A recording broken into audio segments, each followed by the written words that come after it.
Welcome. I am Romy Hooper. I will be reading Hollow World Entertainment's Here Comes Trouble, written by N.B. Baker. A month passed with silence. The morale of the whole camp had dropped since Joseph lost Mary. Her grave was put just outside the camp, hard against the wall, close enough to visit, but out of sight of everyone. Joseph would spend his days inside the camp, walking the walls with a spear, waiting to hear her voice come across the wall once again, still not giving up the hope she would return again.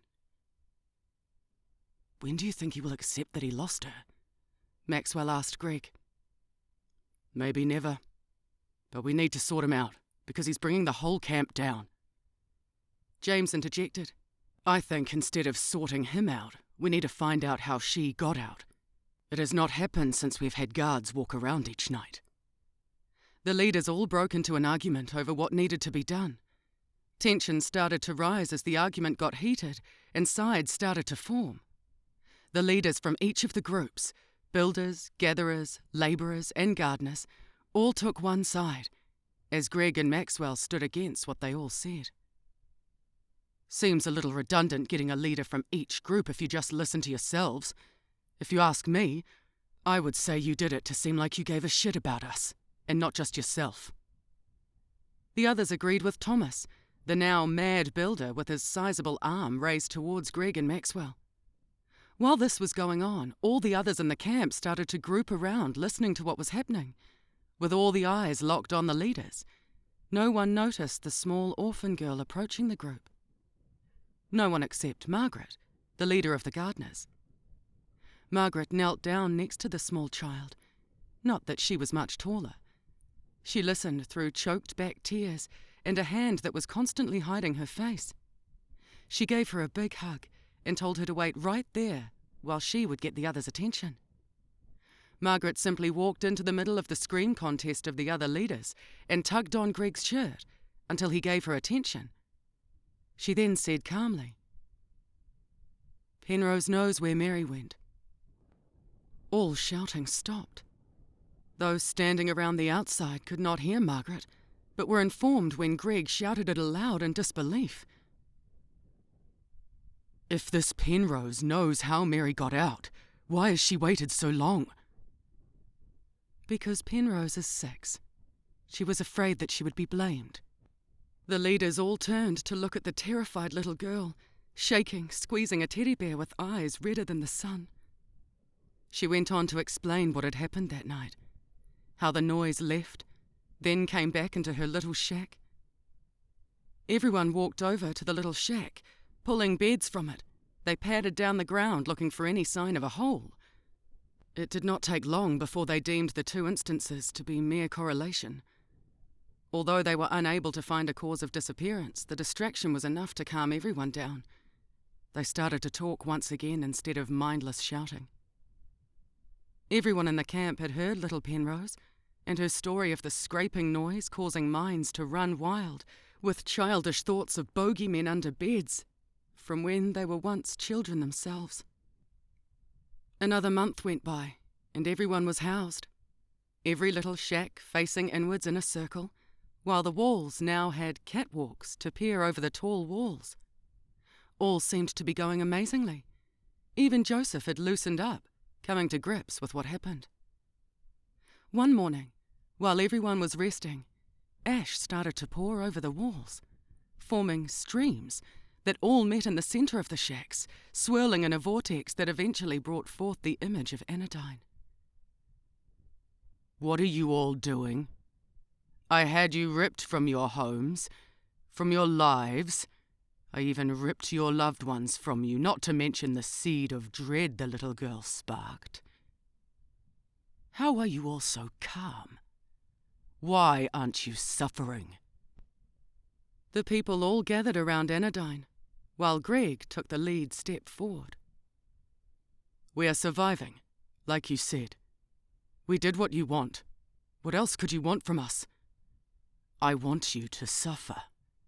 I want more nightmares to spawn like the one that took Mary. This little girl was the only one to spawn a nightmare. Have I not made this world horrible enough for you? or do I have to make it worse? Joseph was the next to step forward, stepping one step closer than Greg. I could not imagine a world worse than this. I have lost everything. My home, my horses, the love of my life. But I refuse to allow the one who caused all this pain to affect me anymore. You've already taken all you can. Joseph raised a spear towards Anodyne. What more can you take from us? We have nothing. A grin stretched across Anodyne's face as his eyes lit up. True. I can't take any more from you, but I can give back. For the only thing that can hurt more than taking away is giving something back. Anodyne disappeared into the ash from whence he came, cackling until he vanished from sight. No one was sure what he meant, but his words clung to the air as everyone went on with their day. Every second of the day filled everyone with his words till night, leaving first shift guards uneasy walking in groups. Nothing happened to any of the guards that night, but Joseph awoke with a grin after a dream of holding Mary in his arms once again. He was elated during the whole day, then excited that night as he went to sleep. Mary, are you here? I miss you. We only got one hug last night. Mary emerged from behind his vision, in her wedding dress, slowly walking up to Joseph in the same pace as their wedding day. Grasping hands, they stared tenderly into each other's eyes before slowly leaning in for a kiss. The longer the kiss lasted, the more sexual Mary became. Joseph did not know how to react. Mary, this is not you. We were never this forward. We don't have to do this. I just want you. Mary recoiled. Where her once sweet face was, she now had a face of disgust. That is your problem, Joseph. I was never hot enough for you. I know you wanted more than you gave, always acting so nice. I know what you were doing with the woman next door. Why wasn't I good enough for you? Mary ran away, crying. Joseph tried to follow, but rolled off his bed, awakening himself from his sleep.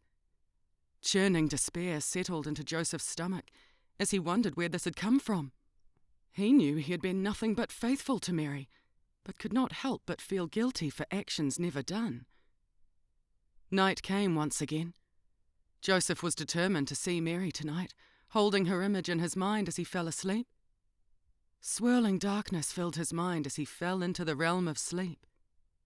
He searched his inner self for Mary, jumping from memory to memory, first kiss, wedding day, and all other joyous occasions they shared. But in each location he was incapable of finding her. He searched for what seemed hours. No matter what memory he visited, he could not see her. Collapsing to his knees, Joseph cried out into the echoing hall of his dreams. Why? Where are you? I have searched all of earth for you, and still you elude me. Suddenly it dawned upon Joseph. I have searched all of earth, but I have not searched Hollow. I know where to find you. Joseph rocketed up. By the time he was standing, he was back in the camp. This time the feel of his dream changed. All seemed grey and empty. Joseph began to run to the grave where he had tenderly laid Mary when he was stopped by the sound of hushed voices. He slowed to a walk as he walked carefully towards the sound, passing by the circle of small shacks, heading towards the protective wall. The noises got louder as he drew closer. He rounded the last hut, in his way to see Jonathan, entwined in ecstasy with Mary, in the tall grass beneath the catwalk. He was immobilized. His whole body froze as he stared, unable to make a sound or even blink, as his precious wife was ravaged by a savage. His heart sunk lower the longer he was there. He knew he was incapable of satisfying Mary the way Jonathan was.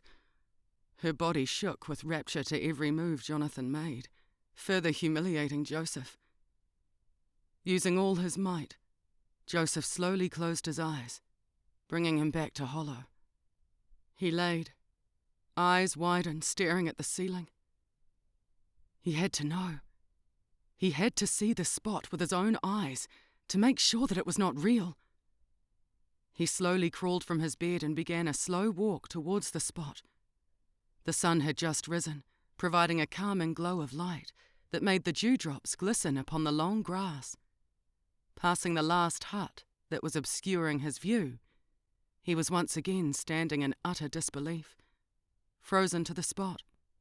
Before Joseph lay Jonathan's corpse, mangled and broken. His face was frozen in pure horror, while a great many of his bones were smashed into powder, leaving an almost fluid-looking puddle of a man lying in the grass. Joseph discreetly told everyone, trying to avoid letting the children see or know. They carefully moved the corpse to the outside of the camp where they buried it next to Mary. Joseph was opposed to putting him next to Mary, but he could not say anything without having to explain his dream, so he stayed quiet. Anodyne was taking a moment to sit when his heart started to pound in his chest. He could feel fierce vibrations cover his whole body. He had felt this once before when Mary was killed. He knew this means that someone had died. Anodyne flew around for a while, till he got to Greg's encampment, where an argument had arose. As he came within earshot, he could hear them arguing over what a guard had seen the night before. Unaware of what had happened, he soaked in all the new information. That a guard had seen Jonathan with a woman dressed in a wedding gown walk to the far side of the camp, so he avoided that side of the camp for a while. Anodyne broke out into laughter, realizing what had happened in the camp. While collecting himself, Anodyne spied something outside the encampment. Oh, here comes trouble. Let's see how this plays out. If you liked this, there will be another one uploaded next week. And if you don't want to wait for the audio version, you can read Hollow World Entertainment's full collection on www.enterthehollow.com. Links in the description below.